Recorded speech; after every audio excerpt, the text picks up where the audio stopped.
welcome to the ACC Network and a women's basketball game. A top 25 matchup as NC State, ripping off 10 straight wins since an opening day loss to South Carolina, gets ready to take on Georgia. Last time they met was 20 years ago this very day. And we welcome you to historic Reynolds Coliseum. Pam Ward along with former Wade Trophy winner Stephanie White. So a great game coming up ahead of us and a great win for Wes Moore in their last game. Yeah, what an honor for Wes Moore. Win his 200th game, and he was just so gracious in talking about, look, players win. And it's easy when you have good players to win basketball games, and he has had a storied career, but grateful and thankful for every player that he's been able to coach. And one reason why he's winning a lot of games this year is they can really shoot the three ball. Oh my goodness, can they shoot it? And everybody can shoot it. They lead the ACC in three-point field goal percentage. You can see what they've done the last 3 games, heating up even more. A season high 15 in a win at Pitt. You have to guard all 5 positions. That's what makes this NC State team so dangerous on the offensive end of the floor. And the offense also helped on both sides of the ball by a couple of really good big players, Elisa Cunane and Jenna Stady. Yeah, both of these players are really anchors for their respective teams. And you can see in their numbers they could potentially neutralize one another in this matchup. And if they do, which supporting cast is going to step up and score buckets? NC State has never beaten Georgia. So Georgia 8-0 all-time, and Joni Taylor, their head coach, taking them to high levels again, was the SEC Coach of the Year, playing a more up-tempo style of offense this season. Yeah, this is a Georgia team that's really looking to push in transition, but they want to push with poise. They want to make sure they understand where their reads are in offense, and it is working wonders. Already this season, 4 games of 90 points or more. In the previous 5 years, they only had 4 games where they scored 90 points total in that 5-year period, and already they're starting to fill it up. Good crowd for the 6 o'clock local time start, and we are underway. Georgia, number 17 in the nation, wearing their road reds. Michaela Coombs, one of 3 graduates who start on this team. Jenna Stady against Cunane right away, and she's bottled up. Yeah, I think both of these post players want to keep one another off the block, push them out as far as possible. And Coombs able to get the bucket her second year at Georgia after starting her career at UConn. And there you see the starting 5.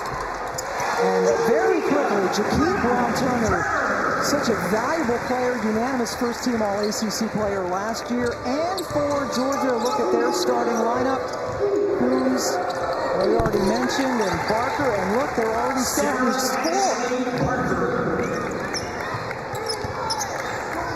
Ashley Barker, a guard from Birmingham.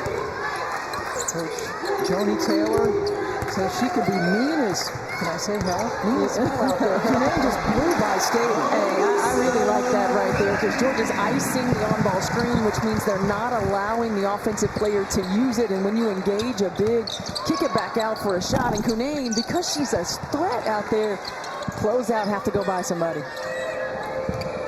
Cunane is in terrific shape. Wes Moore talked about that, but is concerned that that might be hurting a little bit of her physicality. Stady more physical down low, wants it, and was able to. That's a really great catch. I mean, that is not an easy ball to find and to come up with. And Georgia's going to look for a steady dose of that high-low and that lob all night long. Taylor Jones wasting no time getting that shot off, and Parker hunting the ball. Goes out of bounds, stays with NC State. Well, look at the way, that little shot fake, and Joni Taylor talked about this is a team that's going to shot fake, we have to stay disciplined, and then the inside look for Stady, good hands, able to get an easy finish. Yeah, Stady really has transformed herself. Freshman year at Maryland, where she barely got off the bench, has dropped about 60 pounds. And the answer from Crutchfield. One of 3 graduates starting for NC State, taking advantage of the free COVID season. Isaacs in. And that's big for Georgia. If they can get some point production from Jordan Isaacs.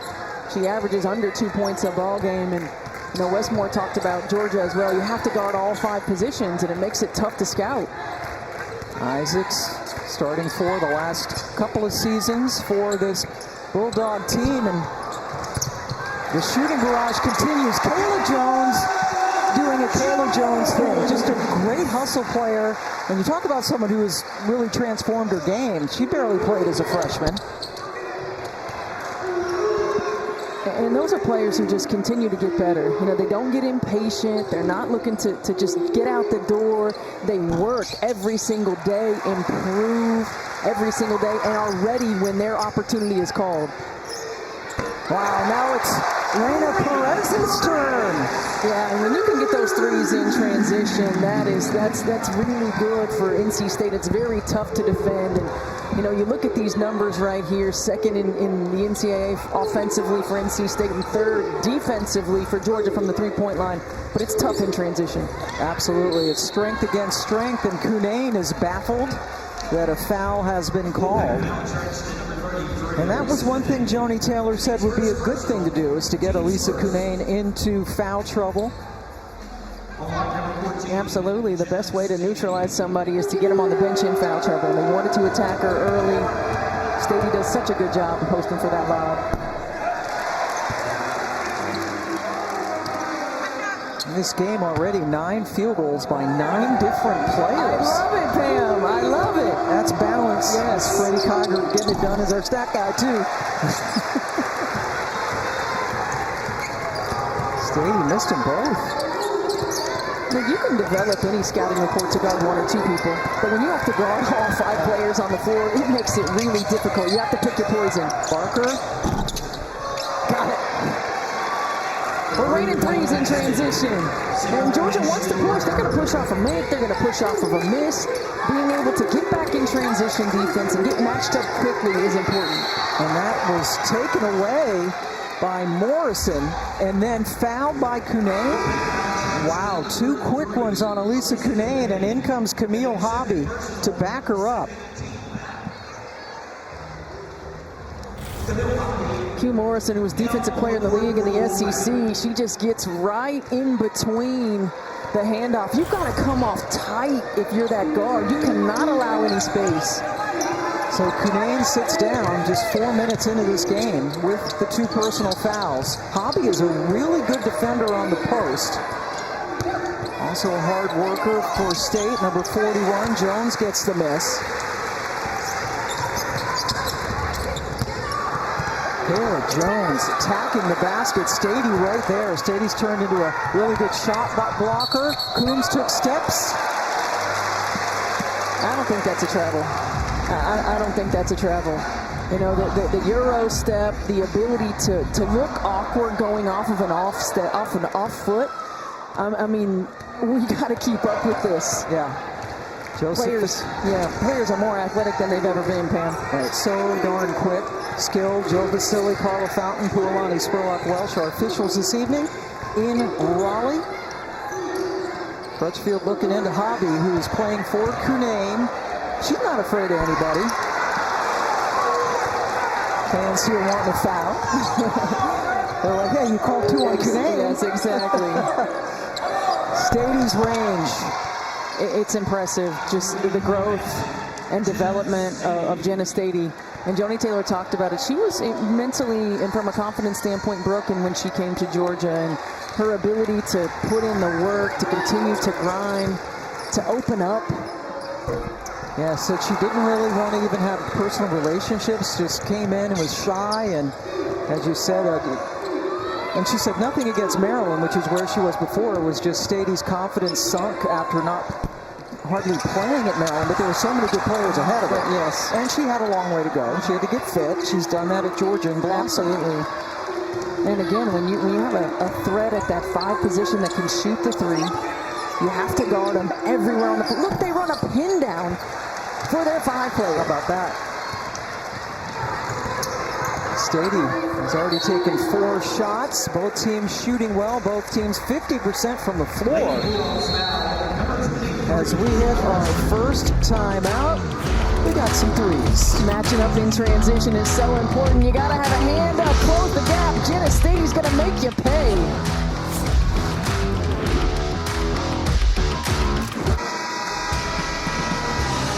Welcome back to Reynolds Coliseum. 9 different players have scored between the two teams. Elisa Cunane, huge, just played 4 minutes, out with 2 fouls. It's a 6-0 Georgia run. So Cunane is out, and Westmore talks about the luxury of being able to bring in Camille Hobby.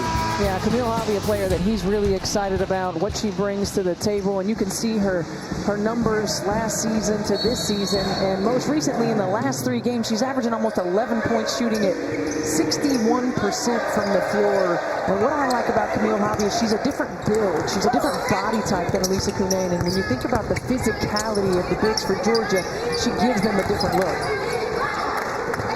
Already had 5 ties and 2 lead changes in this game, and that's what Q Morrison does, right? Force turnovers. Quick hands. Georgia known for its defense, the offense catching up with it the last couple of years, especially this year.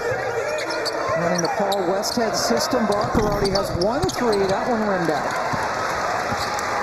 Crutchfield looking to run. NC State with Diamond Johnson now in the game. Number 0 over on the other side, but they didn't need to get it to her when you have Brown Turner. And I think Jakia Brown Turner needs to do more of that. You know, she is such a good shooter, and their defenders are going to close out on her at the 3-point line, and she has the ability to put it on the floor. Numbers down just a little bit offensively from last season. Mallory Bates into the game during that last timeout. Gets her first bucket.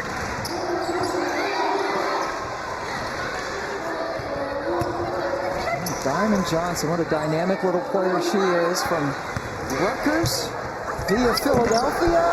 Got it. She sure is. I mean, her ability to slice through defenders just like that, to score in traffic, her body control, her handle. I mean, she's an exciting player. Westmore said she doesn't give us a spark off the bench. She's a bonfire.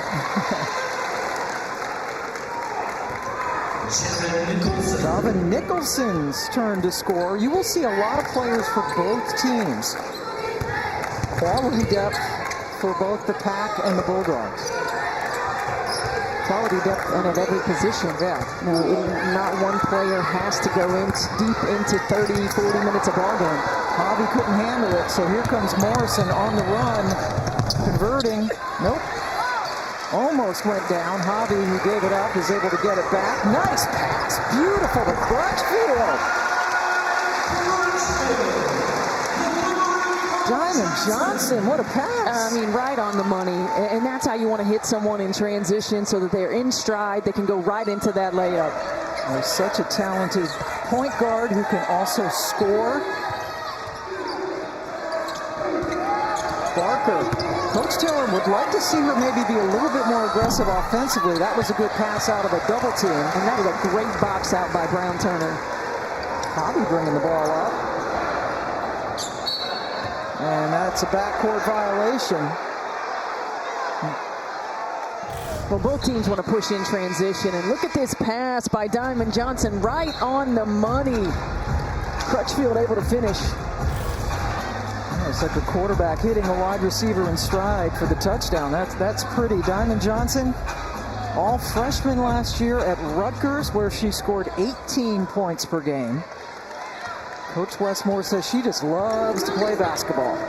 And that's what you want, right? You want gym rats who just love to play, who love to compete, who don't care whether they start or whether they come off the bench, but they impact the basketball game. Jada Boyd with a nice block, and then Boyd and Isaacs get tied up a little bit. Possession arrow gives it over to the Pack. Just the second turnover for Georgia.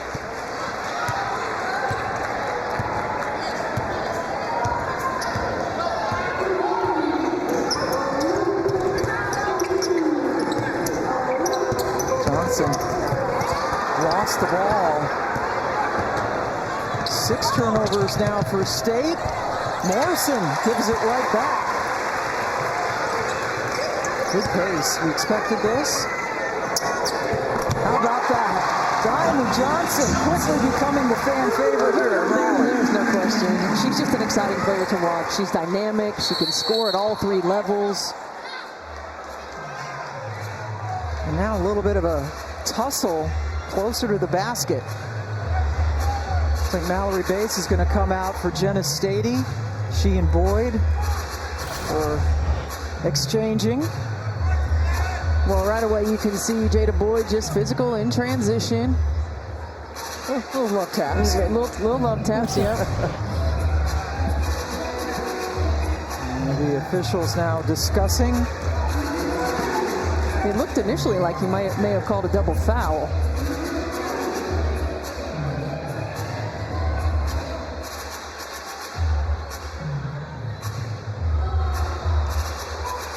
And that is Joe Vasili indicating just that. The call on the floor is a double intentional foul on 5 gray and 20 red. We are reviewing for anything else possible. Double intentional foul. Well, the possession before, it had been Jada Boyd and Jordan Isaacs. And I think Joe Vasili right away wants to make sure they get control of this ball game.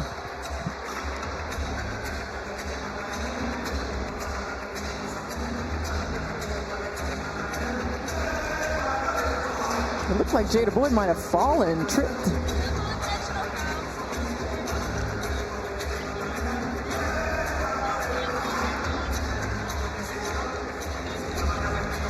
So as the officials continue to review it, Pualani Spurlock Welsh came over. And she just mentioned that they had called a double intentional foul, and because it's a double intentional foul, we go back to point of interruption, and it's Georgia basketball. Okay. So yeah, the officials trying to get this under control.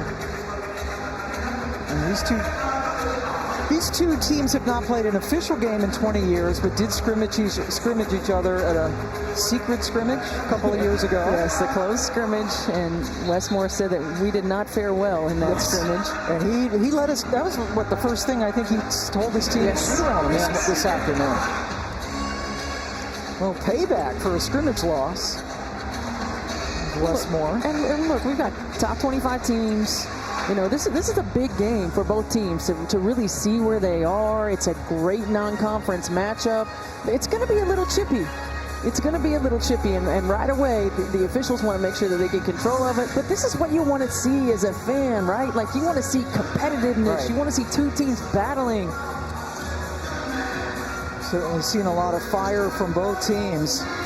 NC State winners of 10 in a row, losing only to South Carolina. Great wins against Maryland and Indiana, and now taking on Georgia. Georgia's only loss came to Georgia Tech. The Fightin' Nell Fortners, who took down UConn as well.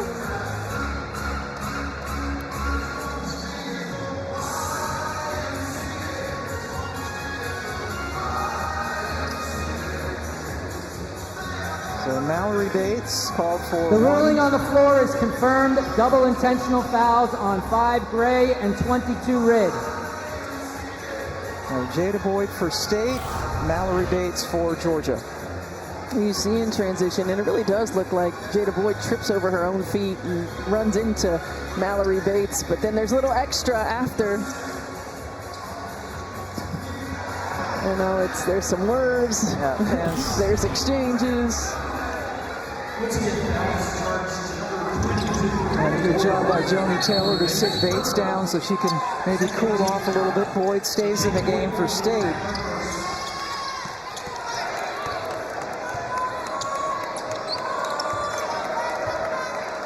Waning seconds of a very entertaining first quarter.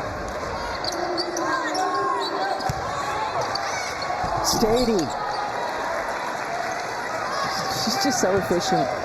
Really poised, under control. Ties the ball game up. State trying to take the lead. Johnson, she'll shoot it. And that puts a capper on the first quarter. Georgia and State tied up at 20. NC State shot 64% from the floor in that quarter. Balanced scoring for both teams. Westmore's club tied up after 1.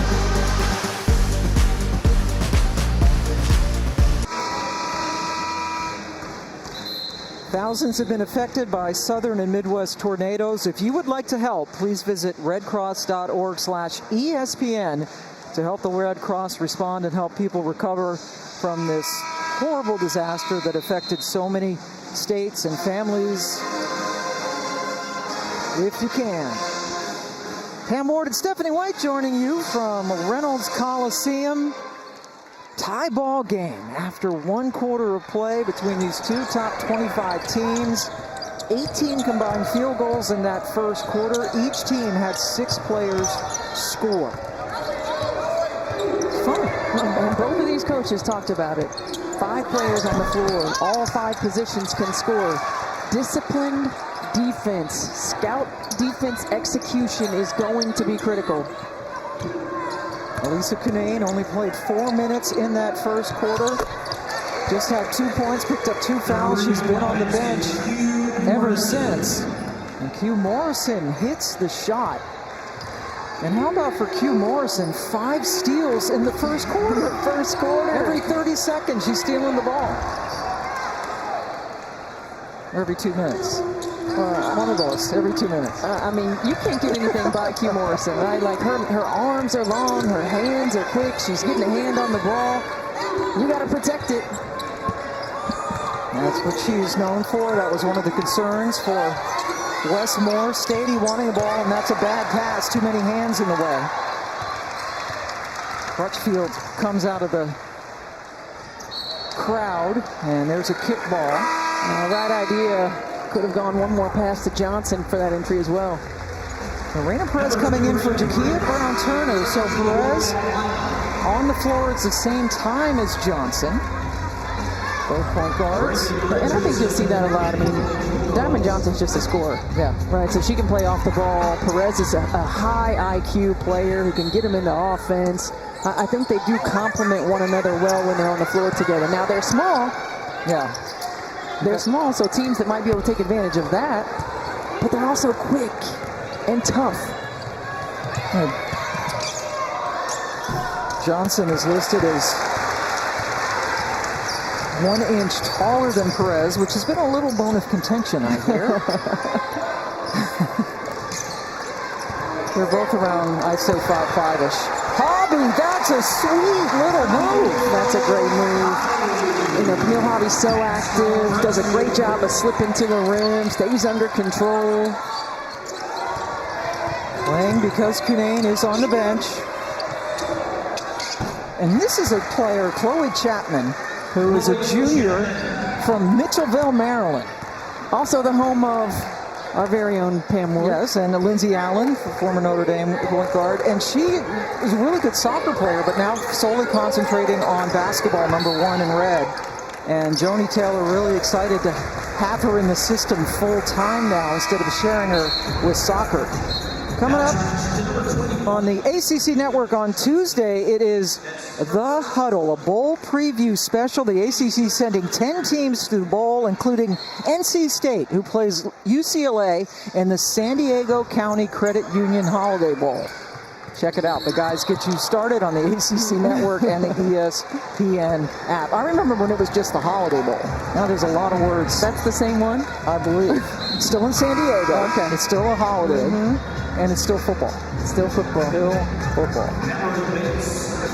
Georgia playing a big bowl game. Yes, yes.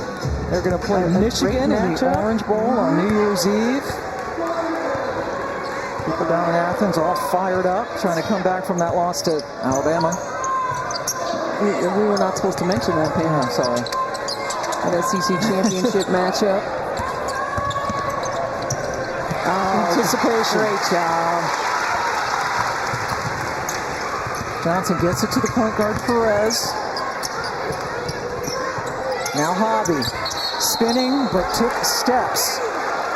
Guarded by Jillian Hollingshed, who is back after missing a game. It's a little knee tenderness. A couple of players with Georgia also missed games with the flu. Thank goodness it was only the flu.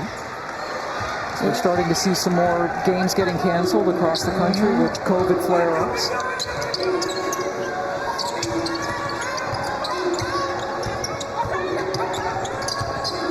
Hugh Morrison into Bates, who got bumped. Now Hobby wants to travel. There was no doubt she traveled, but and that's what they got. Joe Vasily comes in and makes sure he communicates it with his officiating teammate. That's a tough position to put a post player in. Off the move, multiple defenders right there. It really is. And, Q Morrison playing some of the point guard position this year, Chloe Chapman as well. Gabby Connolly graduated, who played the point guard position for 4 years at Georgia. Gabby Connolly wants to be a Secret Service agent, interning with that department. Yes. A great opportunity for her. Her first internship was canceled because of COVID and was able to get another one this summer. Now there's some length there, right? With Hollingshead at 6'5", a freshman. Jillian Hollingshead is going to be a special player. I mean, she's somebody who comes in with all the tools and right now has extreme athleticism. Once she learns and understands the game and the system and continues to work on her skill set, and her ceiling is incredible. She comes in the ball game really good post position, uses her length to shoot over a defender. I mean, she's a special talent. Tony Taylor said she kind of reminds her of Lakeisha Fred, who longtime basketball fans remember. I know you remember. Was a great player, Freddie. Played in the WNBA for a long time, and you see Jillian Hollingshead right there, one of 2 McDonald's All-Americans that came in as freshmen for Georgia this year. Yeah, Tony Taylor stepping up the recruiting game. That's just sick. Oh my. Hobby works. Yeah, Johnson's a human highlight reel, right? Yes, she is. They left Morrison alone. Hobby able to get the rebound after a couple of caroms. Well, dodge one there. I mean, both of these teams' transition defense is a key. Not just getting back, but getting back and finding a body, matching up in transition. Johnson has it rim out. It's like Morrison looking. Barker pulls it. Missed.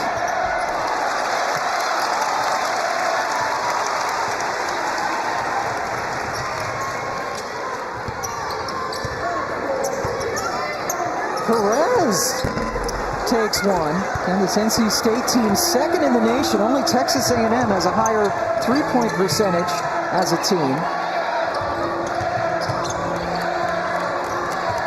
So they're yelling air ball at Barker, and she's the kind of player that's going to probably want to be motivated by that. Might motivate her a little bit. Great job by Morrison to stop that break. Q Morrison has 5 steals, but I guarantee you she has at least 8 to 10 deflections. NC State down by 5, timeout at Reynolds.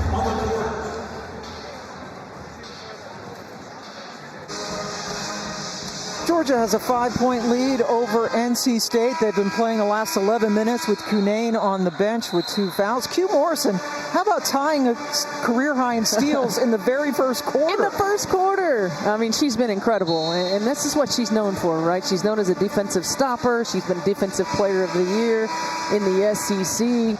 Her offense is really just starting to progress and catch up with their defense, and this is why. I mean, look at this timeline. Injury after injury after injury. Last season was her first healthy season. And when you're not able to participate because of injury, you're not able to work on your game. You're not able to get shots up. You're not able to practice. You're not able to get a rhythm, timing, all of those things that offense takes. Now, defense is about effort. It's about hustle. It's about want to. So she has always been ahead in that realm, and now healthy and really seeing the fruits of her labor in terms of her work ethic on the offensive end of the floor. NC State just committed its 10th turnover. They average about 12.5 per game. Their shooting has gone south in this second quarter after a hot first quarter in which they shot 64%. That's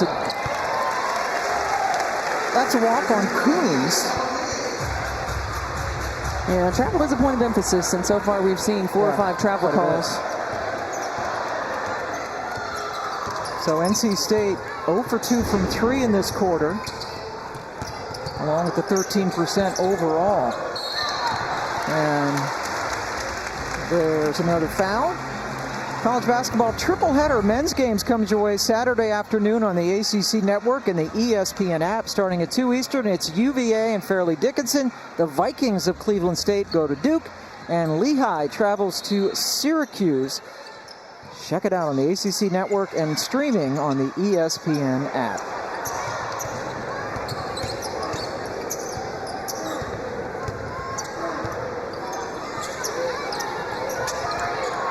Sophie Hart, number 32 in gray, in for NC State to give Hobby a little bit of a break as Kayla Jones hits the three. Yeah, Westmore not wanting to take a chance, putting Elisa Cunane back in the ballgame with those 2 fouls, so goes down the depth chart. Julian Hollingshed showing she's got the range, too. I mean, this is a kid in AAU and in high school, has three-point range, is confident in taking the three-point shot. Really continuing to see her grow in her role here with this Bulldogs program.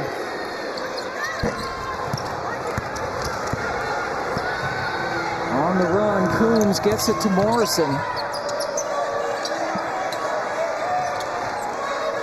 As Joni Taylor calls a play for Coombs.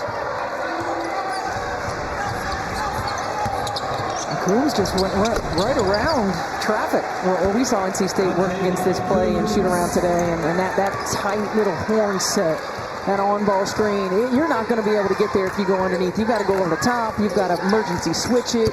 That was too easy. Hart on the follow got fouled. They're going to get Barker.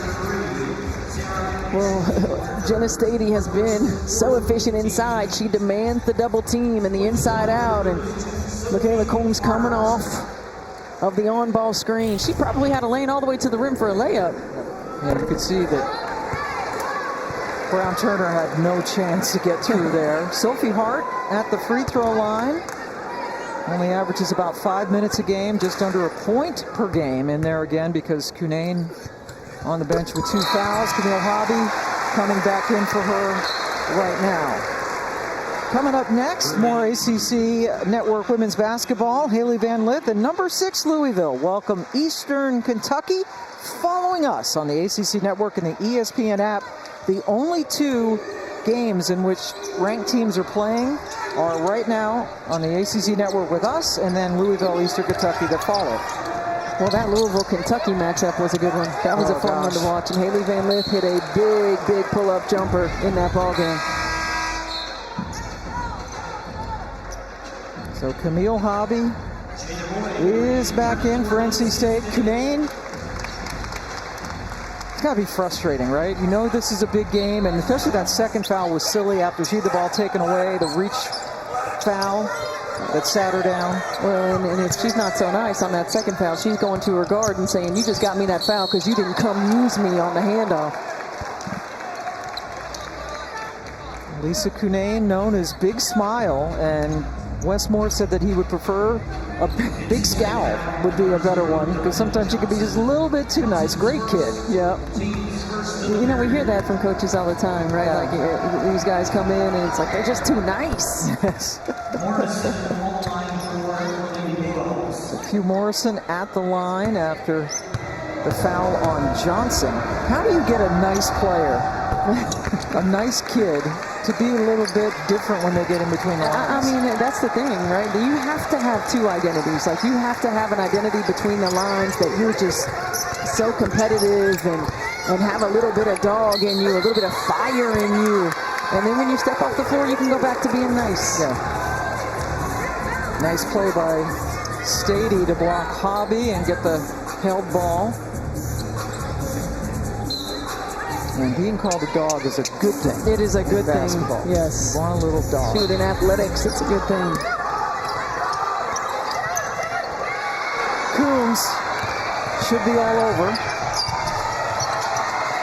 That's Georgia basketball, isn't it? Sure is. I mean, Georgia forces, gets almost 10 steals a ball game. They force a lot of turnovers with their length, their quickness, their physicality. It's not going to be easy.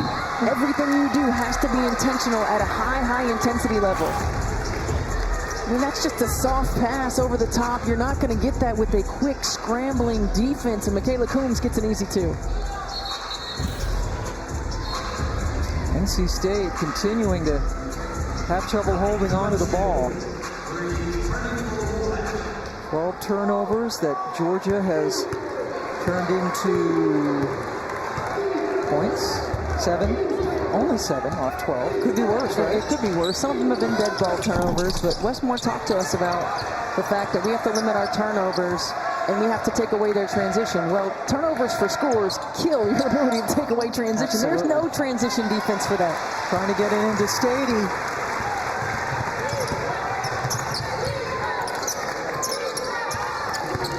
Oh, Barker goes down, and they get the charge call. Yeah, Barker's got a little bit of dog in her, huh? She does. She really does. I mean, Joey Taylor talked about it, tough as nails, get in your face. I mean, right here does a good job of sliding her feet, establishing herself first. Brown Turner lowers the shoulder.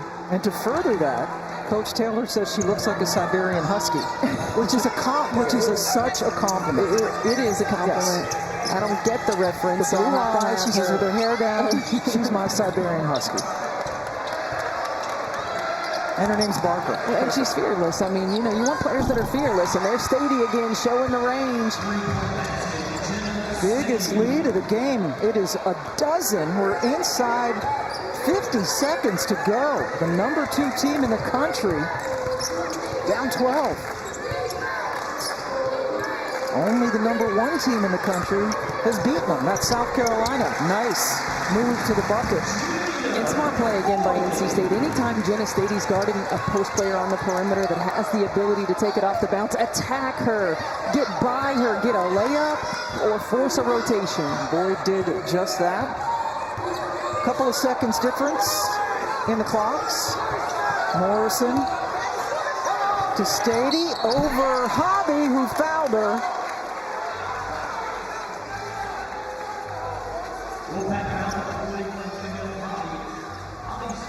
That is just the first on Hobby, getting extended minutes.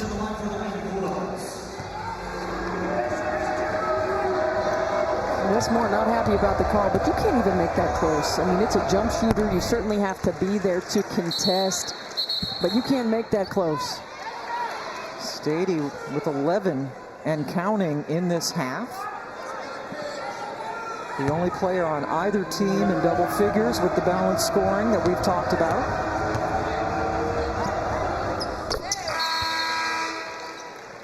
Yeah, Stady has turned into a really solid player. Well, they call her Steady Stady because she's always just consistent, solid. You know what you're going to get night in and night out. State with the chance. Perez gets it over. The shot by Brown Turner off the mark. And down a dozen. The number 2 team in the country, NC State, facing its greatest halftime deficit of the season. Lots to talk about for Westmore as he goes in. Only 4 minutes with Elisa Cunane certainly didn't help, but Georgia is a good basketball team. An execution on the defensive end of the floor. He talked about it in the huddle. They've given up 40 points. Georgia's shooting the ball extremely well. Westmore's not going to be happy with that. All right, so we have hit the halftime now for our ACC Network halftime report with Drew Muffet.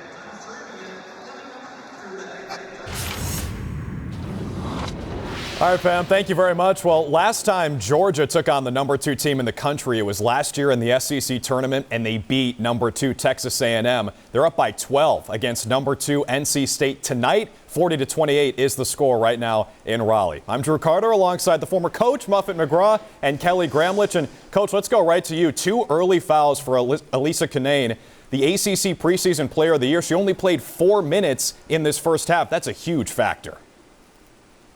You know, it really is huge, and Cunane has got to be a lot smarter than that. Pam Ward said it. That was just a silly foul, that second one. Once you get the first one, you got to back off. I like the take them out with 2 fouls rule, especially when it's a post player, because when you have a guard out there with 2 fouls, someone like Arike, she would know enough to stay away from the offensive player. She's not going to get that foul because she wants to stay in the game. But when you're in the post, it's going to be difficult because Stady is going to be getting the ball inside. So I thought a good move by West, but man, somebody from NC State needs to step up. And Kelly, we got to give a lot of credit to this Georgia defense. They really have the Wolfpack out of sorts in the first half. They do. And what I heard from Coach there is that she doesn't trust post players. And I very much understand that. Guards are more trustworthy. But anyway, when we look at Georgia and we look at their defense, NC State has 13 turnovers. I think so much credit needs to go to Georgia. Their 5 players on the floor at any given moment defensively have been in sync. They know their scout. They're closing out on shooters. When someone looks open, they rotate, they help the helper, and they're not. So I want to give a ton of credit to Georgia. This is a very good team, probably better than number 17 in the country, and they have come to play so far today, Drew. And they're 8-0 all time against NC State, currently leading the number 2 team in the country by 12 at halftime. Now for the Wolfpack, I know they have a lot of work to do in this second half, but as we look ahead, their next 4 games, all in the ACC. It is all ACC from here on out for NC State. They started against Virginia here on ACC Network. Then they're on the road at Clemson. Then it is 2 ranked matchups for the Wolfpack. Number 25, that Tobacco Road rivalry against UNC. Then in South Bend to take on Notre Dame. Then back against the Hoos on the road in mid-January. It's a team that's won 10 games in a row by an average of more than 28 points ever since they lost against number 1 South Carolina. In some trouble tonight. But when you look at those next 5 games, Coach McGraw, where do you think they could run into some issues? Well, I think North Carolina is a really good team, and they're certainly playing well, getting ranked for the first time since 2015, but they do not have a great center. They are a very guard-oriented team. I think 5 of their top 6 scorers are all guards. Really don't have a lot in the post to handle Cunane, so I think NC State will take that one. Kelly, what do you think? That's a great point, Coach. I think North Carolina is definitely on their list in terms of one of those teams that will challenge. And North Carolina beat NC State last year in Carmichael, so there's some rivalry blood.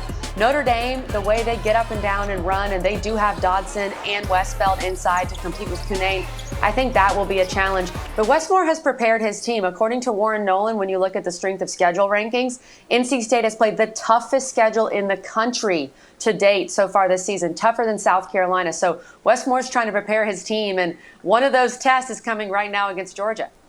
Look at KG coming out with the analytics. I got all my papers on the desk, but I don't even need these. I'll just leave the stats to you, Kelly. All right, we love that. Well, NC State is trailing by 12 at halftime against a pesky Georgia team that has come into Raleigh and leads 40-28 at the break. A big reason why 13 turnovers for the Wolfpack.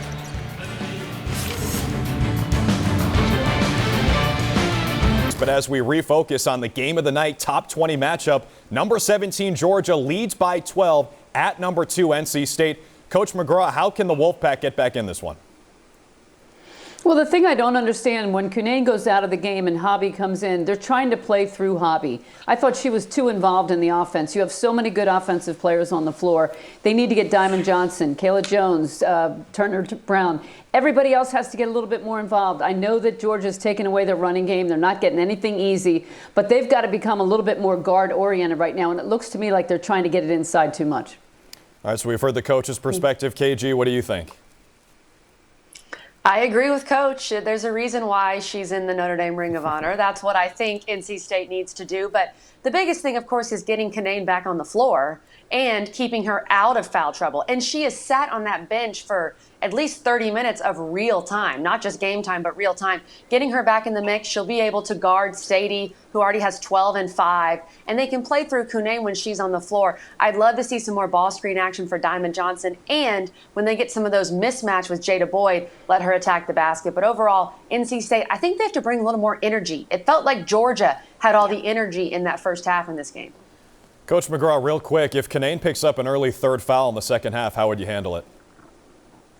Boy, I'm going to have to let her go. I mean, depending on the score, if it's more than 10, I've got to keep her in the game. I think it's really important. Kelly hit it right on the head. You got to go into Cunane now, take it for what it's worth. She's got to try to get Stady some fouls. This team does need energy. Georgia playing a great game at both ends. NC State not playing well at either end. Cunane, the ACC preseason player of the year for a reason, only played 4 minutes in this first half against Georgia, though. Bulldogs take advantage. They lead by 12 at the break. If NC State's going to get back in, you can rely on Diamond Johnson potentially as the Wolfpack look to extend that 10-game win streak. They got their work cut out for them. Second half is next. Well, welcome back to Reynolds Coliseum. A week from tomorrow night, this guy's going to be really busy right now getting his basketball on. Santa watching NC State trail Georgia by 12. at the half. A couple of top 25 teams, Pam Ward along with Stephanie White. And NC State, foul trouble for Elisa Canane, but not good when you have twice as many turnovers as made field goals in the second quarter. No, not at all. The Georgia length, athleticism, and quickness on the defensive end really disruptive for the NC State offense. And Jenna Stady, how about getting some stuff done for Georgia? Steady, Stady, definitely getting it done. Inside, outside, good job on the post up. 12 points, 4 of 6 on the floor, 2 of 3 from the three-point line. She's really showing all of her offensive skill set here tonight. She has 2 blocks as well to go along with that. And she's been the centerpiece. She's been the anchor on both ends for Georgia. And has not had to face Elisa Canane, who sat for 16 of the 20 minutes of the first half in foul trouble. The story, you see it right there. Most points NC State's allowed in the first half. Elisa Canane out there. Or what do you prescribe by if you have 2 fouls, you have to sit for the rest of the half, or does that depend on personnel and who you're playing? I think it depends on personnel, who you're playing, how tight you can keep the game in the first half. I was a little surprised that Westmore didn't go to her, but you know, to Georgia's point offensively, they wanted to attack her. They wanted to force her to defend. They wanted to try to get her in foul trouble. They were able to do that. What adjustments does she make in the second half? How does NC State get her back into a rhythm in the ball game early in this half? And she and Jenna Stady, certainly one of the focal points in this game. Perez comes away with the first miss. Canane running the floor. Good way to start. It's a great way to start. And she is, you mentioned it, in the best shape of her life, running the floor extremely well. And if she can beat Jenna Stady up and down the floor and find her like that, that's a good sign. Yeah, she is faster than Stady and should be able to do that with regularity. Barker gets it out to Stady, now being guarded by Canane out on the perimeter. Hugh Morrison tying a career high with 5 steals in the very first quarter.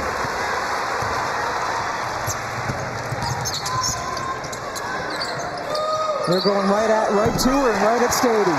Well, we heard Muffin McGraw mention it, you know, at halftime, getting into transition. Kelly mentioned it as well. Get the ball inside to Canane, get her touches. They were both right on the money. And this crowd starting to come alive. 3 straight buckets for Canane. Nope, short.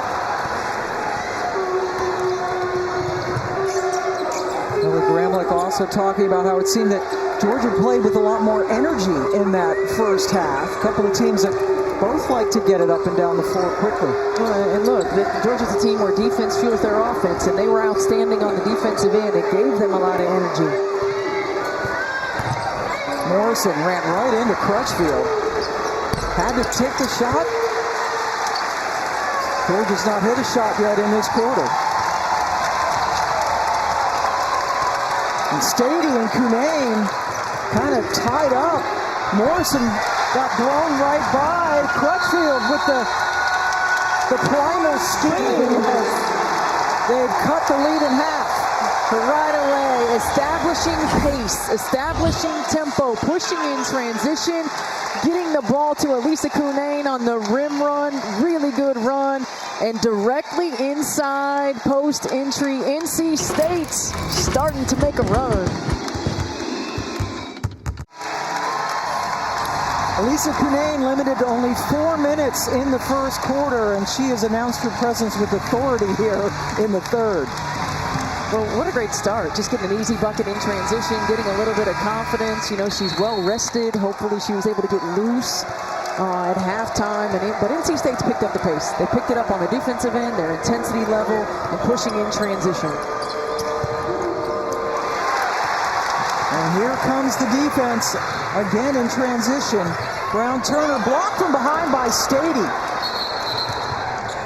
And a technical foul called on Wes Moore.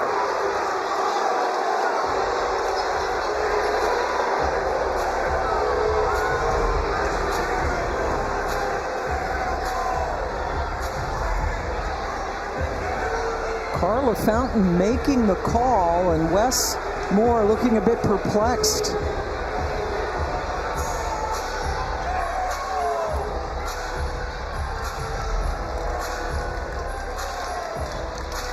You can read his lips. He's saying, "What's it for?" Every coach that gets a technical says, what's it for? Even you? Right? Yeah, even me. No, that's not really the case. But Westmore is certainly defending his players. It was a very physical basketball game. He knew it would be. Jenna Stady just did a really good job in transition of getting back and getting a hand on that. Morrison shooting the technical free throws.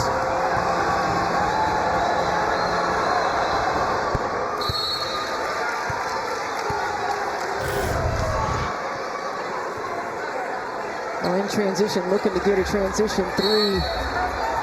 And probably from his, you can see Coach Moore over there stomping at his feet.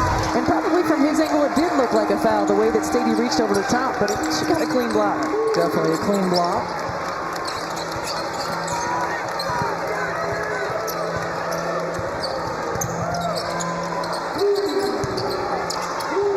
Isaacs getting over, and Georgia's shots have been off in this quarter as Coombs misses.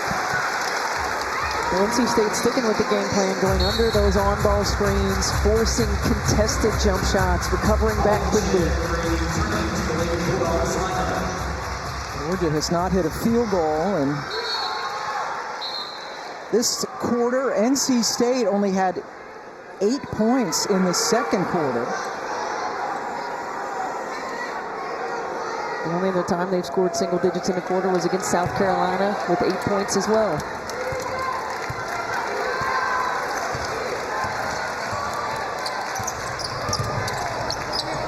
Louisville, Eastern Kentucky, following us on the ACC network. Perez's three is off. State was hitting threes early, but they have pulled off. Hollinshed. Good defense by Jones. Better offense. Yes. Better offense. I mean, that's a freshman right there. Staying poised, she turns into a wall, and that was really good defense by Kayla Jones. Crutchfield. Nope. Hollinshed gets the miss, gets it up to Barker, and she's just going to go right to the basket. Gotta stop the ball in transition. Nobody gets in front of Sarah Ashley Barker. That's an easy two. Sophomore now has 7. So after the technical foul, offense coming alive a little bit, and they've gotten the lead back up to 12, which is where it was at the half. Brown Turner guarded by Barker. Shoots over. I think Jakia Brown Turner has to be more offensive-minded for this NC State team. You know, she really is an X factor, and there are times this season where she's going up and down in terms of her point production. Down about 4 points per game on average from last year. After the turnover, Perez.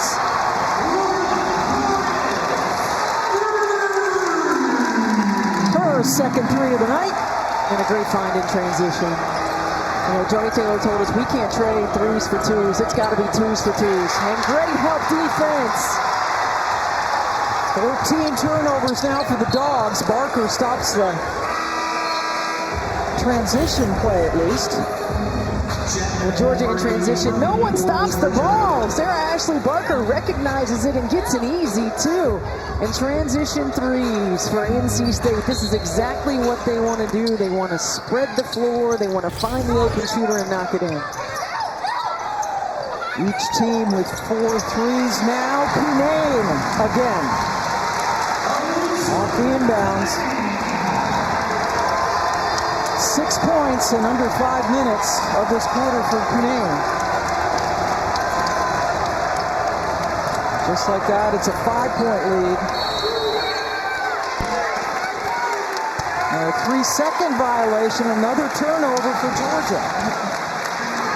Well, we can talk about the NC State offense in the third quarter, but it's been their defense. And the 7-0 run that they've been on right now has been started on the defensive end of the floor. They've been active. They've been more attuned to scout defense. And Westmore said to us today, our offense is going to have days where it's not there. We have to be more locked in and committed on the defensive end of the floor. And they have been that here in the third quarter. There's a kick and a timeout on the floor. Lisa Cunane back on the floor, making a big difference. 12-point lead is down to 5. You're watching the two-time ACC champs on the ACC network. Go Pack! Welcome back to Reynolds Coliseum, where NC State has come out of the locker room a different team. They sure have. They've been getting it done on the defensive end and taking care of the basketball. One of Westmore's keys was limiting turnovers. And when you're a team that shoots the ball at such a high rate like they do, you want to give yourself more opportunities to get shots up. That means you have to take care of the basketball. Lisa Cunane, limited by foul trouble in the first quarter, has as many points in the second half as Georgia. They each have 6. And now they're trying to get even closer. Perez running the point. This is an advantage right here. Let Brown Turner drive her to the rim. Yep, Stady guarding her has the height advantage, but Brown Turner quicker, couldn't take advantage.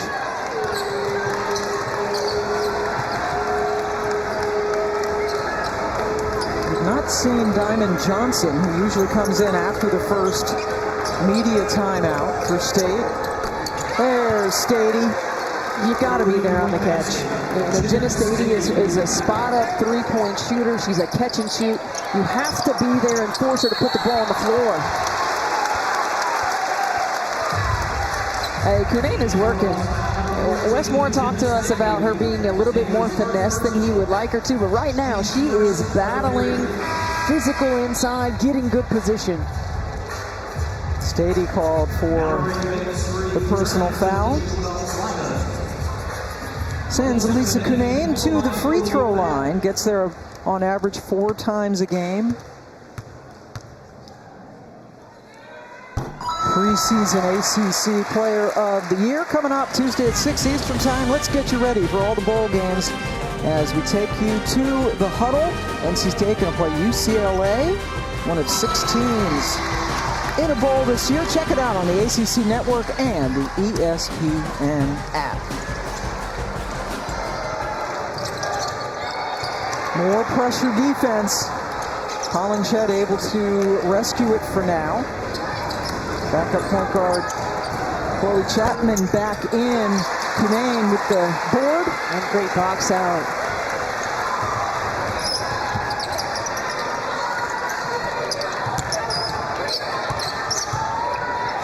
Cunane has taken 7 threes this year, in case you're wondering why she didn't pull it out there. Brown Turner somehow able to recover. You can't stop Cunane. Aggressive, physical, unselfish, give it up, get it back. She's got a dozen, 10 points in less than 7 minutes. And Morrison with the crowd silencer, at least for now.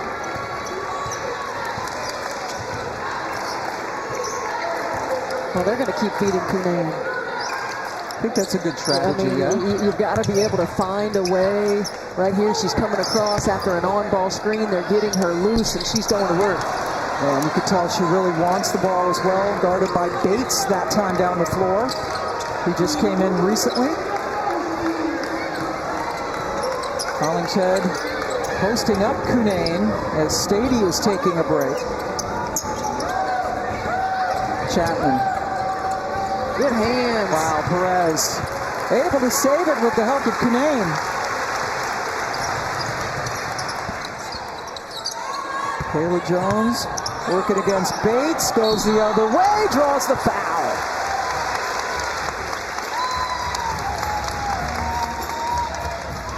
Early in the season, I was here for NC State in Florida, and Westmore talked about Kayla Johnson coming back from injury. She was on a minutes restriction. Jada Jones coming back from injury was on a minutes restriction. Jada Boyd was not able to play. The lack of depth at that position concerned him. Now both are coming back. Jones is getting confident. You see him in game shape and has been aggressive here today. Had that season-ending injury in the first NCAA game they played against North Carolina A&T in March, had surgery in April. Kayla Jones on the Katrina McClain watch list, and when she heard about that, she couldn't have been more excited. She thought she'd maybe been forgotten, lost in the shuffle after the injury, but Kayla Jones, such an important player on this team. She really is. You know, she's one of those X Factors glue kids who does a lot of little things.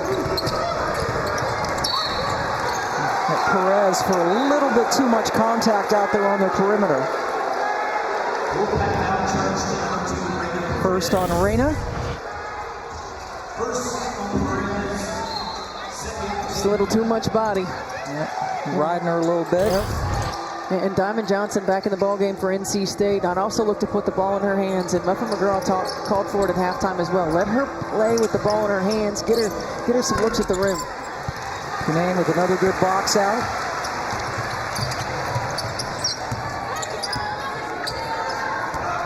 Diamond Johnson is number 0 for State on the other side of the floor right now. Ball goes out of bounds, stays with State.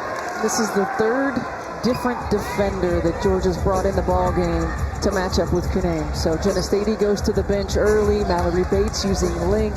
Javin Nicholson coming in using her body, physicality. And Georgia goes to 2-3 zone underneath out of bounds. Diamond Johnson makes them pay. Automatic.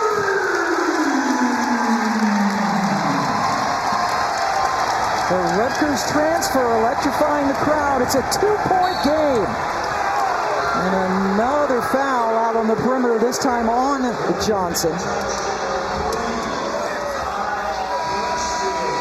Georgia likes to play 2-3 zone on baseline out of bounds, and NC State just finds the shooter, the bonfire off the bench. Big time. Pardon me, that foul not on Johnson, but on Crutchfield for NC State.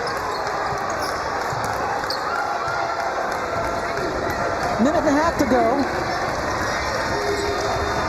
NC State has outscored Georgia by 10 in this quarter. Shot clock getting skinny. Morrison has to do something, and good defense. Crutchfield.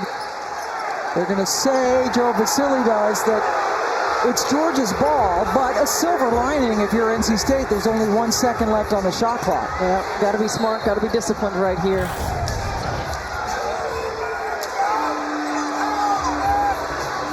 NC State might be lucky they didn't get away with the foul call right there with Diamond Johnson. Wow. Some physicality on the underneath as the shot clock violation is official.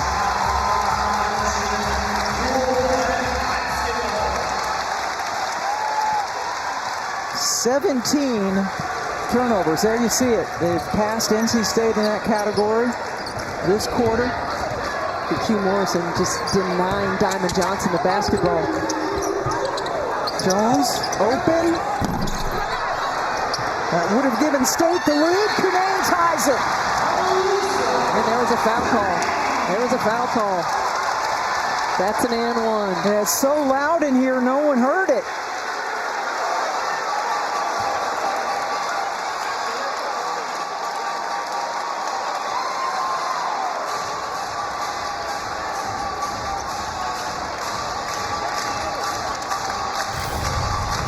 That play right there was started by that drive and the extra pass because Georgia's in rotation.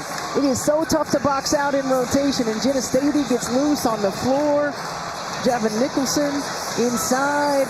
I'm not sure which one they got with the call, but it was so loud you couldn't hear the whistle. And Elisa Canaan gave out a scream after she got that. Now the officials are going over to look at the monitor.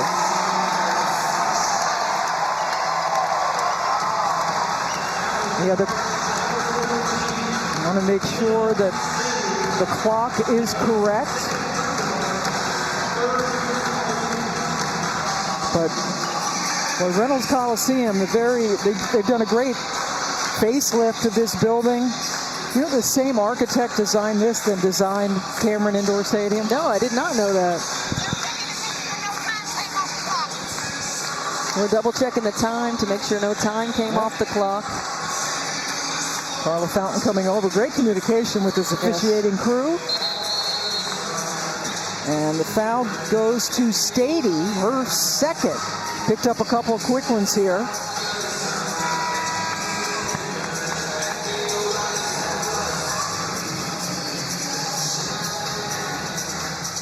Lisa Cunane is a senior, can come back next year if she so chooses because of the free COVID year. Numbers down a little bit, only averaging 12.5 points per game.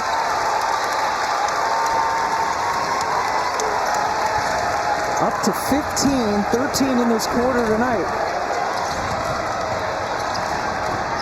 And NC State has taken the lead. In and out, rebound, Jones. Here comes State. Perez. The trail for Jones. And a foul on Georgia for holding Cunane. Jordan Isaacs picks it up. The activity level of Elisa Cunane. I mean, I think this is, if you're a fan and you're watching NC State this year, this is what you expect from her, right? Demand the basketball, want the basketball, be aggressive to it. You know, it can't take 2 fouls and sitting an entire first half. This is the kind of mentality that she needs to play with every single day for NC State to do what they want to do in the postseason. And she has not picked up a foul in this quarter. Georgia trying to take the last shot. Good defense. Crutchfield and Jones. KJ took it away. No foul call to end the quarter, which ended on a 7-0 NC State run, down a dozen going into the third. They'll be up 1 as we head into the fourth, and a lot of it because of Elisa Cunane. Well, she's been great in the third quarter. She gets in the ball game, makes an immediate impact, and look at the emotion. Loving it.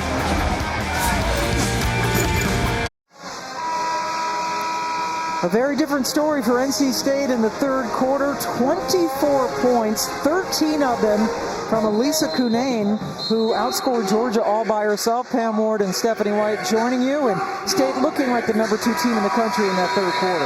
Yeah, that third quarter was outstanding on both ends of the floor. Really picked up their defensive intensity, execution on the offensive end, pushing in transition, taking care of the basketball. No turnovers in the quarter after having 13. And look at the numbers right here. Elisa Cunane, 13 points in that third quarter, as you mentioned. This is the matchup we've been tracking, and so far, they're right on top of it. Dennis Stady did not score in that quarter, 0 for 2 from the floor, and NC State, 0 turnovers in the third, which was their problem. Holding on to the ball in the first half. Stady blocked Cunane. Led the SEC in blocks last year.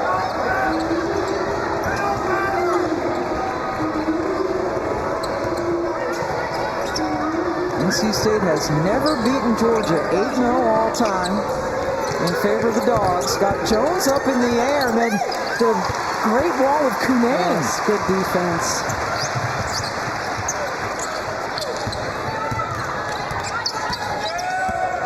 Perez with the floater, a little bit too much on it. Now Q Morrison blows by Perez. Pull up, got it. And Georgia's got to be able to get some scores in transition as well. And when they were at their best in the first half, their defense was creating their offense. And Morrison has struggled with her shot. Has missed 8 of 11, but got that one to go. Cunane working it. Fouled by Stady, that's 3.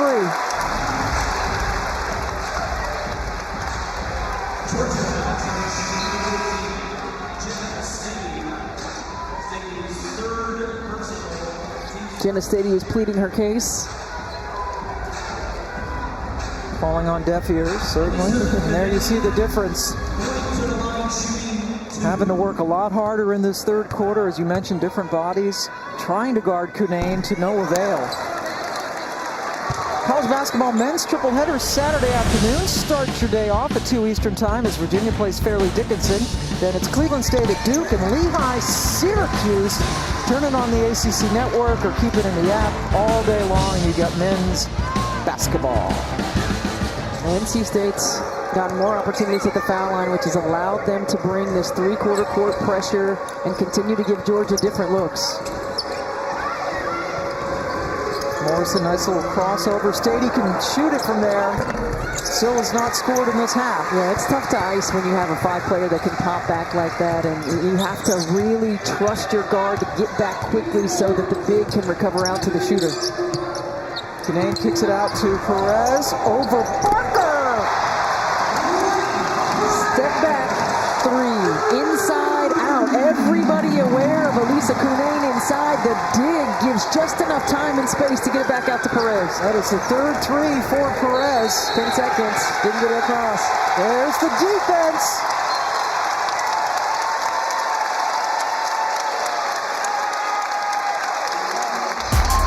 Georgia's 8th turnover of the half. NC State has none. And the Pack have taken the lead. They were down 12 at the half. Riding a 10-game winning streak since their loss to #1 South Carolina. Johnson, here's your offense. Yep. How do you stop that?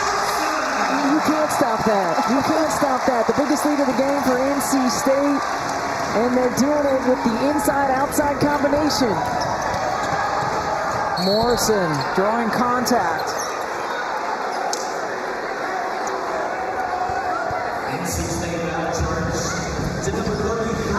That is the third foul on Cunane. Her counterpart Jenna Stady also with 3 fouls. But Cunane, playing the entire second half, just picks up her first foul after picking up 2 in the first 4 minutes of the game.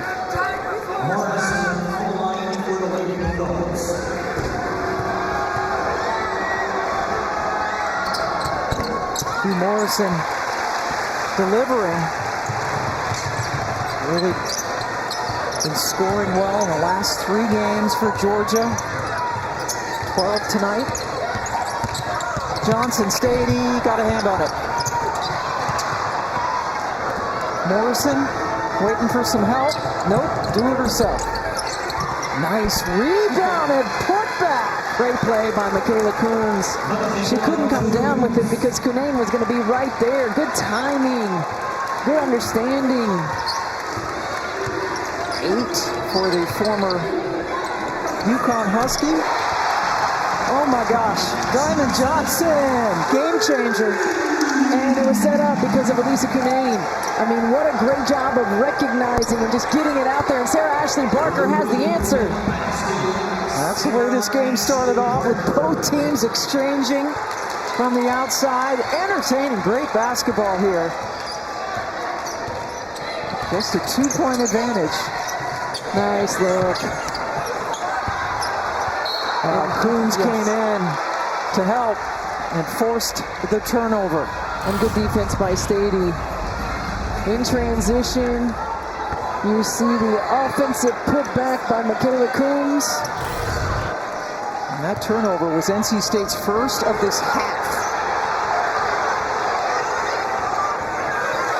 Barker just hit from there and does it again. Feed the hot hand. Feed the hot hand. NC State's been coming with this pressure on made shots now, not just free throws. And Georgia's found a way to break it and get some scores. Yep, they're on top again. Now Cunane working. Jones. Nobody there to rebound but Hollinshed. Barker was thinking about it again. Hollinshed, yes. Stady over Cunane, a little bit too strong. That's a great crash. Yeah, crash it. Yeah, that's a great literally and figuratively, right? And Wes Morris talking to Reyna Perez. He's been telling her multiple times she's got to box out and make contact. Perez called for that foul, her second.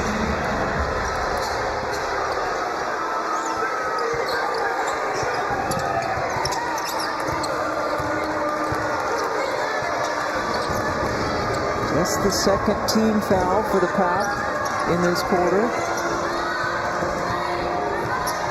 Hollinshed with the screen.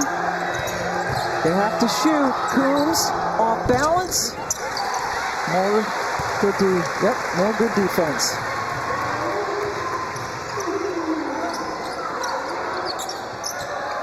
Cunane now guarded by Hollinshed. Stady comes over to help. Well, Kayla Jones saved that possession. With her left hand!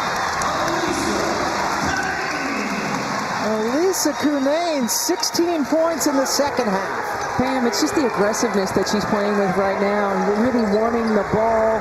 And you mentioned Kayla Jones making that extra hustle play to save the possession. Those are the little things that she does that don't show up on stat sheets. Barker used her arm to get a little separation. Crutchfield nails it. No foul call. State up 3, but Sarah Ashley Barker contributing in this quarter. A couple of threes in transition for Sarah Ashley Barker. Great extra pass over the outstretched arms of Elisa Cunane. And NC State had the answer.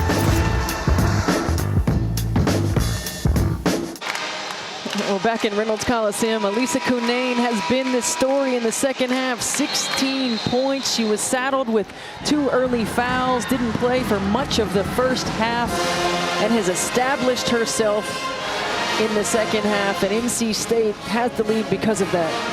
They've only given up 22 points in the second half to Georgia, who led by 12 at the break. NC State shooting 56% in this quarter. And again, 1 turnover in the second half compared to 13 in the first half. When you shoot the ball 50+% from the floor and you give yourself more possessions to do it, good things happen. Inside 4 minutes to go, and a foul call with 8 seconds left on the shot clock. Crutchfield, their second. 3 team fouls now for the Pack, just 1 for Georgia. A shooting foul, so Morrison's at the line.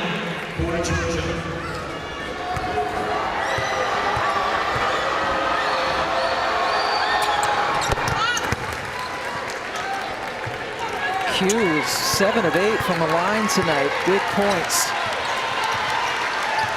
Half of her points coming from the line. Oh, Cunane could not get there.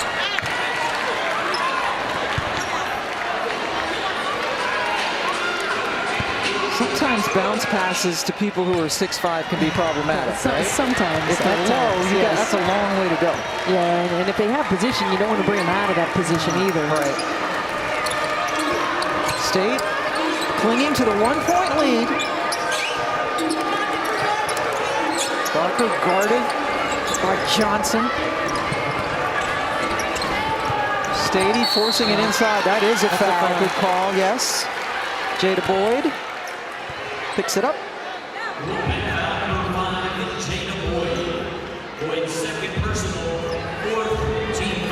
Now 4 team fouls. Next one by State will put Georgia on the line.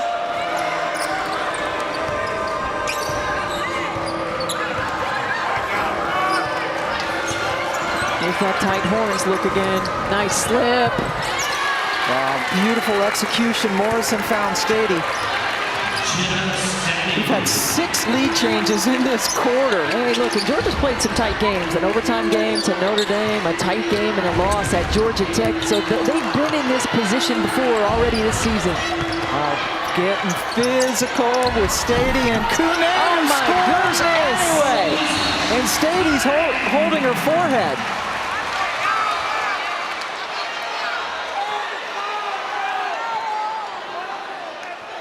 Cunane with 20 points, 18 in this half.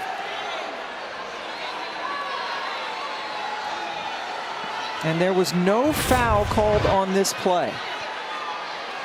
Well, Lisa Cunane up and under. The last play is under review. Just comes down on that follow through. And the officials are going over to look at the monitor. I mean, they'll review it because she was hit in the head, but I don't see anything at that play. It's a basketball play. It's a follow through by Cunane.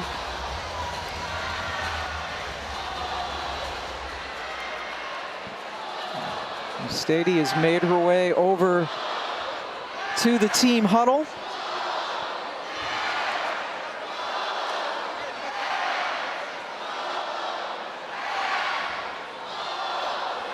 Rolling on the floor is confirmed. Play on, incidental contact.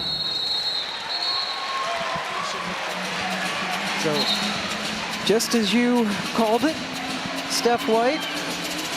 It is being called a basketball play. I think she lost an eyelash on that play. Off the record or on the record, Pam, I'll be happy when this eyelash fade is gone. Those are some substantial ones for Stady. Yeah, Georgia down one with the ball. and a lot of action running Sarah Ashley Barker off of those screens. So a prime opportunity for something like that, a drive. Yeah, but Morrison missed everything. Barker hustle. Coombs could not save it. Nice effort, but the ball hit her after it hit Perez.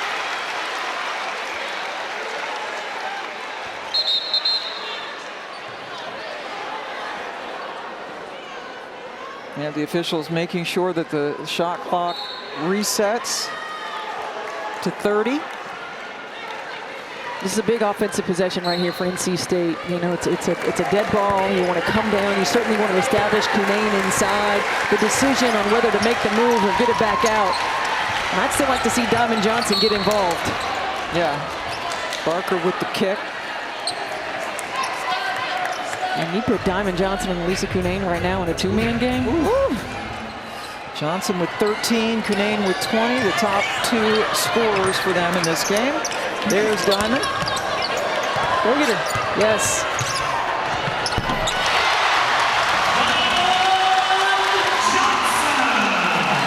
She has that float game. She has the ability to hit that. And then the next time Cunane is open on the roll. Diamond Johnson, just a sophomore. Played her freshman year at Rutgers. Stady, nice move around Cunane. She's got 19. And we're seeing two skilled bigs going at it inside, using moves and counter moves, footwork, and oh my goodness, Reina Perez with the inside hand finish. Yeah, Perez usually not a player they lean on to score, but we've seen her hit 3 threes, and she's into double figures. She's so after the solid. drive. You know, she's so solid. She doesn't make a lot of mistakes. She understands, you know, when to score, when to facilitate. Colin Chad, that is another whistle.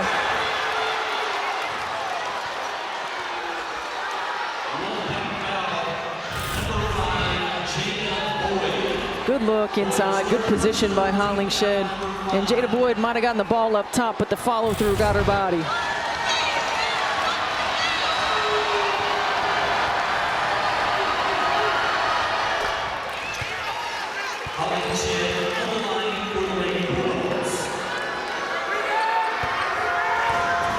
After we are finished here, we will take you to Louisville, where number 6 Louisville and Haley Van Lith and company get ready to take on Eastern Kentucky right here on the ACC Network.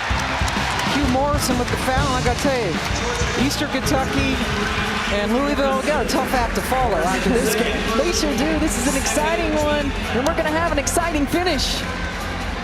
Just what we expected. Well, honestly, it doesn't happen very often. It's happening tonight. We're under a minute. Johnson, oh my goodness! Stay in it. Put those two in the two-man game. A long two. She's enjoying it. The fans eating it up. Most of them on their feet at Reynolds. Big answer. Needed it badly. To get to within 2, that's Morrison. Stay with it. Stay with the two-man game. Go back to it. Put your two most dangerous scorers on the floor. Give them to operate. Timeout with 12 seconds left on the shot clock, taken by Wes Moore. We will take a 30-second break and be back for the finish. Welcome back. We've had 7 lead changes in this fourth quarter. Georgia up by 12 at the half, trailing by 2. And the third quarter belonged to Elisa Cunane. The fourth quarter, Johnson really doing some damage. We were just waiting for Diamond Johnson to break out. She can score quickly. She can score in bunches. She's 12 second half points. Yep, little pick and roll. Gotta go. Gotta go. Johnson, a little bit of a high dribble, puts it up, a little bit too strong. Hollingshead with a huge rebound. Timeout, Georgia, with plenty of time left. They can advance the basketball. Yeah, I mean, and a chance to tie it at least. And you're down, so you want to go as if you're Georgia as quickly as you can, just to make sure that you get a score and an offensive rebound opportunity. But look, I mean, Georgia's been in these games. They had a 1-point loss to Georgia Tech. They had a win in overtime against Notre Dame. So they've been in these situations. You see right now, Georgia leads this series 8-0. But this is a seasoned veteran team. So this is a team that's gone into tough environments. It's a team who return players for their 5th year, their COVID year, who've been in these situations. So execution out of timeout offensively, and for Westmore, execution out of a timeout defensively, defending without fouling, forcing Georgia to hit tough, contested shots. And you can only give one shot. You cannot allow an offensive rebound. So if you're Georgia, what option do you think is the best right now? Well, you want to get the ball to Jenna Stady, but how you do it, you know, depends. And Georgia runs a lot of ISOs for her on the block, get her a touch on the block. Could put her in the 2-man game to get Q Morrison running downhill as well, but Jenna Stady's going to touch the ball. And rebounding, NC State out-rebounding Georgia by only 1. Usually they're plus 12 on the season on average, and the fans here standing.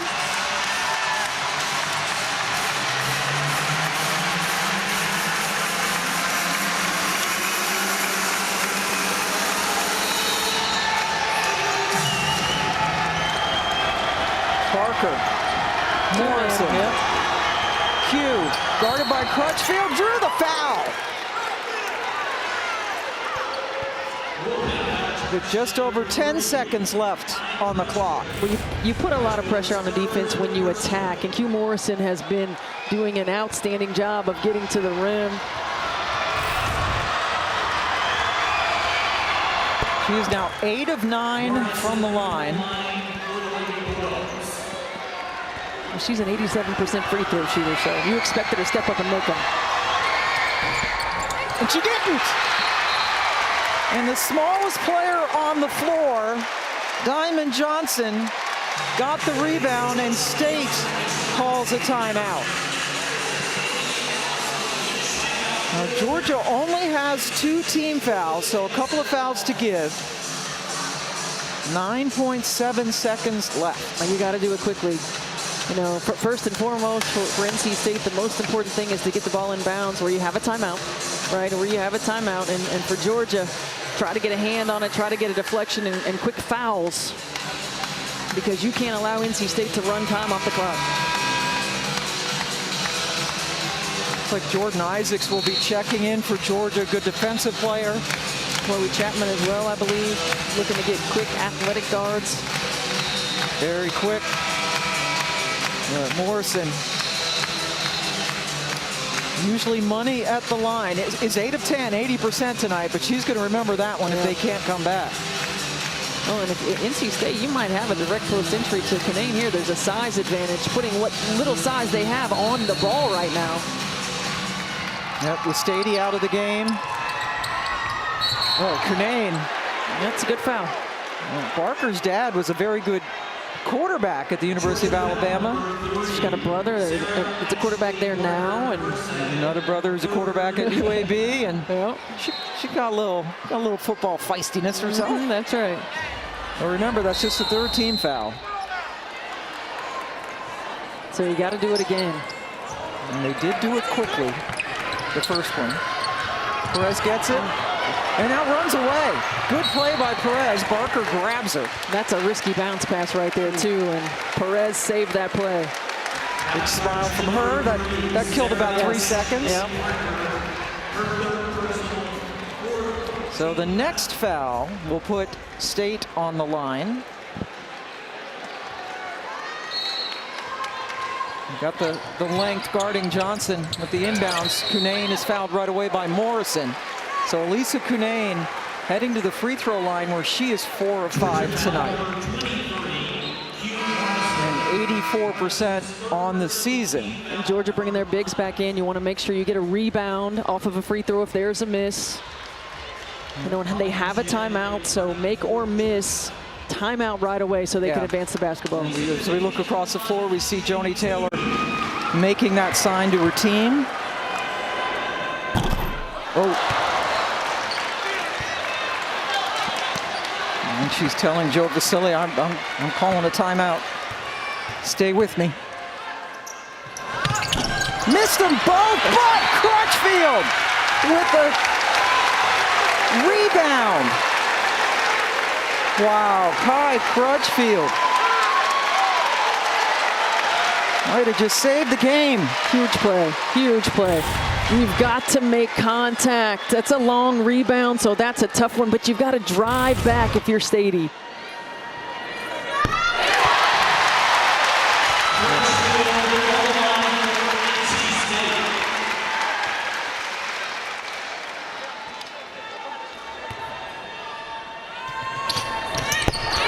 Got them both. Georgia takes the timeout. They need a three to keep this game going. Lisa Kinane missing 2 free throws. Oh, Crutchfield, though, able to get to the ball, even with Stady in front of her. It's a big and possession. Then Crutchfield hits them both. Big possession. I mean, how many times as you know, coaches, you talk about free throw line box outs and how important they are. And right now, Joni Taylor and Georgia, they have to forget about that, and they have to worry about offensive execution. You've got Sarah Ashley Barker, who's a three-point shooter. You have Jenna Stady, who's a three-point shooter. And it looks like they might potentially be subbing in another three-point shooter as well. Barker had only 11 threes on the season. Both she and Stady have 3 apiece tonight. And Karen Lang in there drawing up a play. Karen Lang, who's just from down the road here in Raleigh. Grew up an NC State fan. Their high school's a couple of miles from here. Yes. Here we go. Morrison inbounds. Barker, number 3. Back screen. Three-point Good switch. Stady getting it to Barker. She's the choice. Long 3. Got it! Sarah Ashley Barker nails the 3 with less than half a second to go, and that was a long one. Are you kidding me? Watch this. This kid wanted the ball. 3 opportunities, didn't get it coming to her, didn't get it on the fade. There's that Siberian Husky look that Joni Taylor talks about. But the toughness, the swag, the who wants the ball in these situations. She steps up and launches that thing, and watch the react on the bench. I love it. I love it. Big moments, not afraid of the moment and the intensity level. Yeah, you're right. She wanted that shot. She wanted that shot.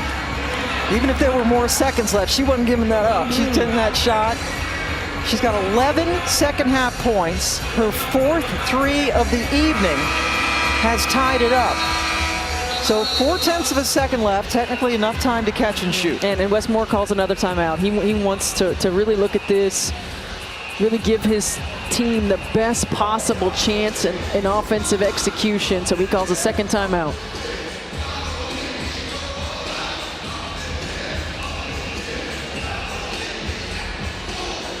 Pam, are you kidding me right now? Oh my goodness. Just when you think it can't get any better, right? Yes. That was an NBA, at least an NBA distance 3 by Barker to tie it up. NC State riding a 10-game winning streak. Number 2 team in the country, Georgia at number 17. And this is why we're tied. Well, I mean, the offensive execution right here, good handoff. There's not a lot of time and space. Crutchfield is right there. But Sarah Ashley Barker creates just enough space with that dribble and over the outstretched hand. Knocking it down. Sophomore from Birmingham. Joni Taylor told us at shoot-around she would like to see her be more aggressive on offense. I think she's answered the call tonight. Yeah, she's a player that is really finding herself, where she fits in this Georgia offense. And now you know she's the one you can go to in the clutch moments. Yeah. You gotta love that when players want the ball, right? In that situation. All right, not much time. Stady, at least a foot taller than Johnson, guarding the ball. Cunane wants it, and we will go to overtime. Why not? Let's go. Game like this deserves it. Georgia has been to one overtime this year. They beat, sorry Muffet, Notre Dame. Now they got a chance on the road at NC State. Overtime basketball coming up when we come back.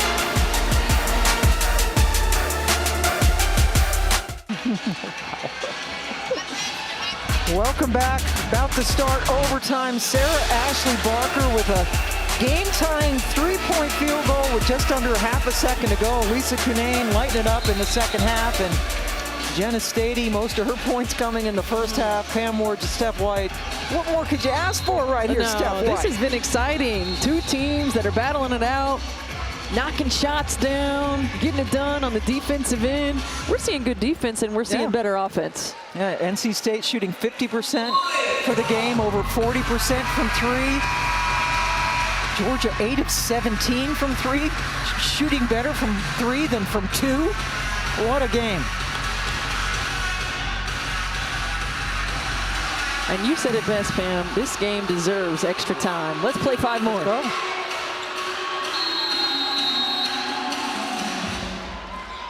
Hollingshead in to jump against Cunane.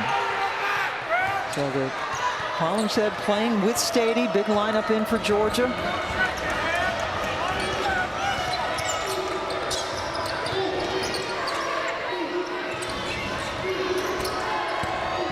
Coombs, a little bit too strong. Another rebound for Kayla Jones, her 11th. Cunane, blocked by Stady. Good D. Wow, what a matchup. 5 blocks for Stady. Best in the SEC last year in that department.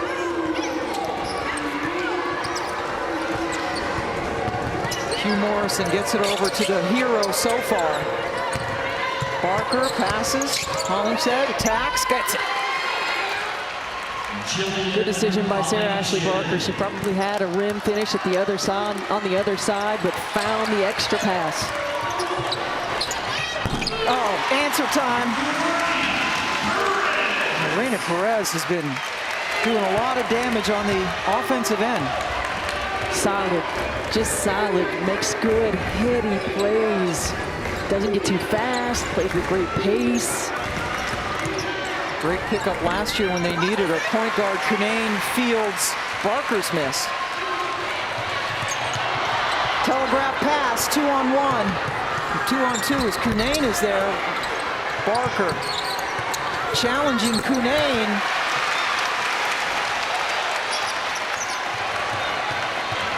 Missed opportunity for Georgia on that turnover.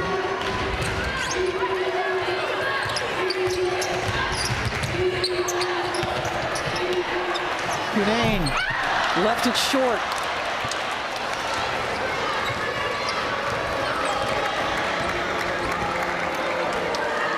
Trying to get up there. Barker, Oh man, she's been making all the right plays. Hustle plays, rebounds, big shots. her 7th board. Stady. Got it. I mean, you gotta get a hand up. Cunane was there, but not close enough and didn't have her hand up to extend. Cunane at 6'5". Stady listed at 6'4". Stady with a new season high 21 points tonight. KJ to wide left.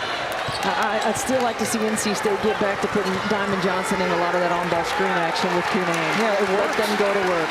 Worked there in the 4th quarter when State came back. Bouncing. A little stagnant right now on offense. Hollingshead gets the screen. Coombs with the floater, and the charge. Was that Kayla Jones again making that play? Of course it was. I mean, really good job getting there, establishing herself, beating Coombs to the spot. All the little things. Second foul on Coombs.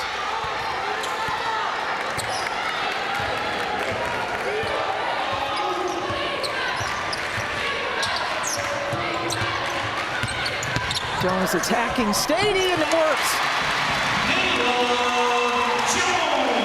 That's a really good take.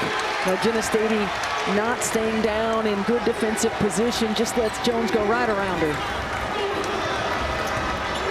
Tied up again. Morrison. Spinning. Oh, nice. Oh, what a move by Q Morrison. Footwork, pivots, they're important. Create space. 19 points, done with style that time. Rose thought about getting it into Cunane, who was just... Jenna Stady's doing a great job inside. Jones challenges Stady, who's called for the foul. Well, you can see a little bit of fatigue because early in the ball game, Jenna Stady was able to handle this switch and stay in front of the ball handler.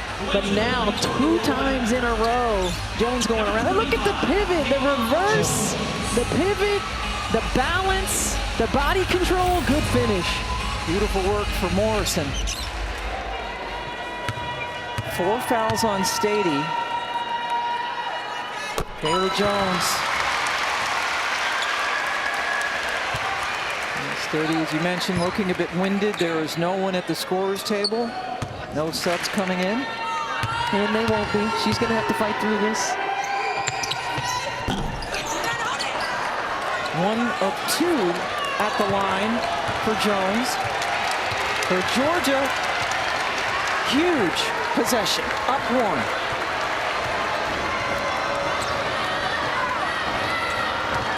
Q Morrison with the ball in her hands going downhill has been big. Yep. Her ISO on the block right here. Stady closed out well by Cunane. Got to shoot it. Morrison not going to get it off in time. Wow. An empty possession. And now you got to get up. Now you got to get up. You can't be backing off the half court if you're Georgia. Get a little bit of ball pressure. Little bit of ball pressure. Plenty of time for the Wolfpack. Inbounded at the hash.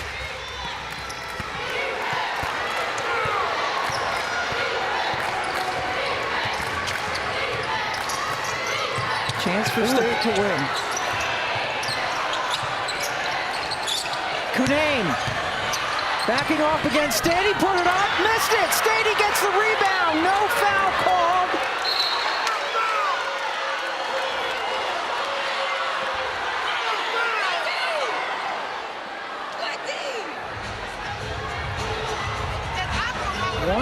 .2 seconds left on the clock.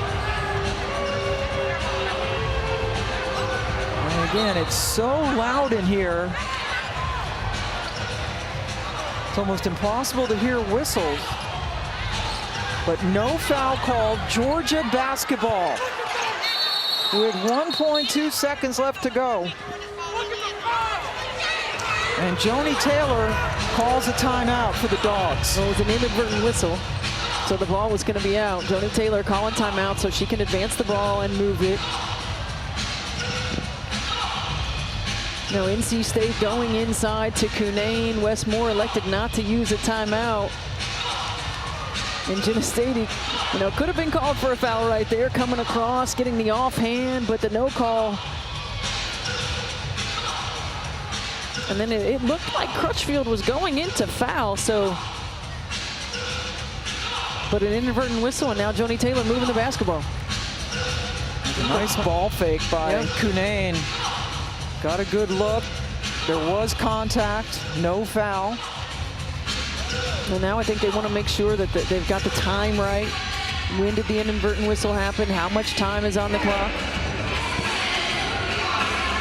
Yeah, were it not for the whistle, it would have played on. It would have been Georgia basketball. Under Eastern Kentucky and Louisville coming up when we are finished.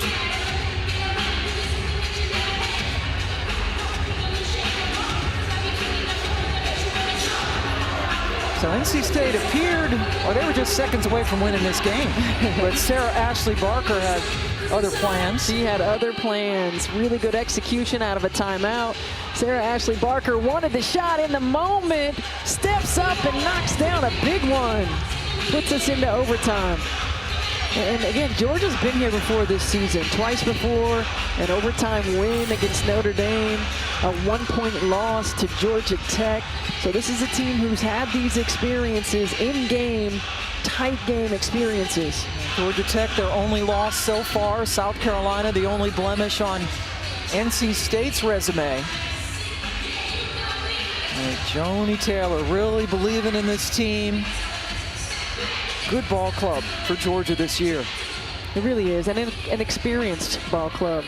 You know, you look at bringing back Q Morrison, bringing back Jenna Stady. Jordan Isaacs has been a 3-year starter, you know, for this team. Michaela Combs, who started at UConn, came to Georgia, comes back for another year as well. And then you blend in some young players in Sarah Ashley Barker and Jillian Hollingshed.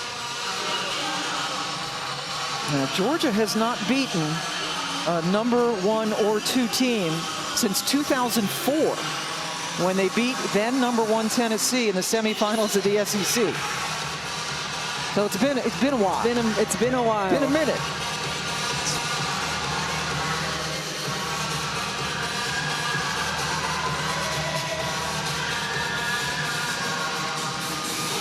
And 1.7 seconds left. Georgia just got to inbound it cleanly. Anticipate a State foul right away.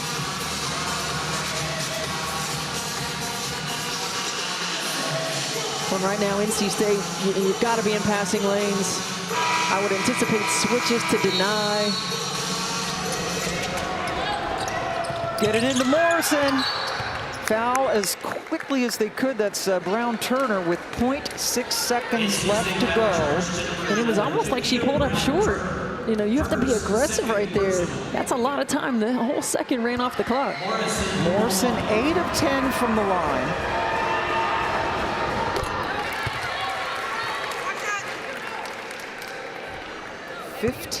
Second half points for Q. 1 out of 2, timeout. Taken by Wes Moore before the final buzzer. So the officials will go over and make sure about the time. 0.3 put on the clock right away. Joe Vasili, whose crew has been busy tonight. They have been, and they've really done a good job.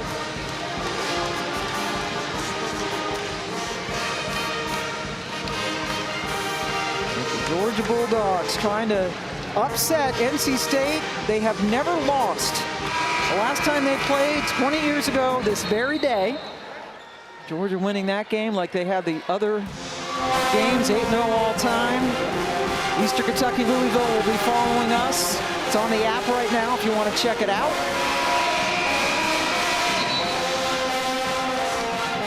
.3 seconds, so you've got to get something going to the rim, tip it up, tip it in, and Georgia putting Jenna Stady on the ball. So the size and length of Stady, you got to get it up. Cunane not in the game. Got to shoot it, KJ, not in time, and the Georgia Bulldogs have done it. Upsetting number 2 NC State in overtime. Heroics from Barker getting it to the extra period. Boy, what a game here in Raleigh. Oh my goodness, are you kidding me? This is exactly what we wanted, and they delivered. Huge win for Georgia. The 10-game winning streak for NC State is over. First time they've beaten a team this highly rated in a long, long time. For Stephanie White, I'm Pam Ward. Let's send you over to Eastern Kentucky and Louisville. All right, Sam, good stuff there in Louisville. Game of the night in the ACC, though. Number 2 NC State hosting Georgia. Bulldogs 8-0 all-time against the Wolfpack. NC State star Elisa Canane, 2 early fouls. Plays only 4 minutes in the first half, and the Bulldogs take advantage. 2 minutes to go on the inbound for NC State. Michaela Coombs with the pilfer and the score. Georgia leads by 12 at halftime, but in the third, Canane is back, and she's back with a vengeance. Now a 4-point game, and give the Wolfpack a tie right here as Canane goes up, puts it home on the stick back. 13 third quarter points for Elisa Canane. They lead by 1 after 3. 6 minutes to go. Sarah Ashley Barker, get used to that name, knocks down the triple. Back and forth they go in Raleigh. Here's Canane with under 3 to go. On the block, shot contested, doesn't matter. Wolfpack back in front by 1. They trade free throws late. Georgia ball down 3. There's Barker, stone cold killer. Watch this, Trey from way beyond the arc. It goes. Shout out Spain Park High School in Hoover, Alabama. It's tied. We get free basketball and maybe the game of the year in Raleigh. Overtime at 75 apiece. Now 1:20 to go. Tied again at 79. Q Morrison was money down the stretch. Spins it home. Georgia leads by 2. 10 seconds to go. NC State down. Canane going to work in the post. Can't get it to fall. No foul is called. Georgia pulls the upset. They knock off the number 2 team in America and snap the Wolfpack's 10-game win streak. All right, so let's take a deep breath and let's welcome in the coach, Muffet McGraw, and Clemson's former player, Kelly Gramlich. I mean, wow, what a game, Coach McGraw. I'm just trying to get the words out right now. Incredible finish in Raleigh. It was a great game, and Georgia is a terrific team, but I thought NC State lost that game in the first half. I think it's so easy to look at what happened late down the stretch and say, oh, if only we would have made those free throws or did this. Well, they missed free throws throughout the game. When Canane was on the bench, they just didn't have an offense. They had no go-to players. Nobody was even close to double figures at halftime. That was when the guards needed to take over the game, and they just weren't able to do it. Georgia's defense was terrific. I thought both ends of the floor, Georgia just outplayed them. Yeah, Georgia led by 12 points at halftime. Great comeback from NC State, but in the end, just not enough, KG. That's right, Drew. And look, I was like anyone else at home, okay? When Sarah Ashley Barker hit that 3, I jumped out of my chair. I threw like a bunch of things. I mean, this shot was absolutely incredible. And she was feeling it in that second half. All of our producers, Coach and Drew, can attest. I said, do not let this woman get a look from beyond the arc. And she dribbled right into it, left hand up to her shooting pocket, knocked it down. NC State, like you said, Coach, they could have played a lot better in the first half. They missed free throws. I think the story tonight, NC State's going to be fine. The story is that Georgia balled out. And this Georgia team, I think, is going to be a team to reckon with down the stretch, maybe the second best team in the SEC. That was ice water from Sarah Ashley Barker for sure. Forces overtime, and Georgia wins in Raleigh against number 2 NC State. What a game.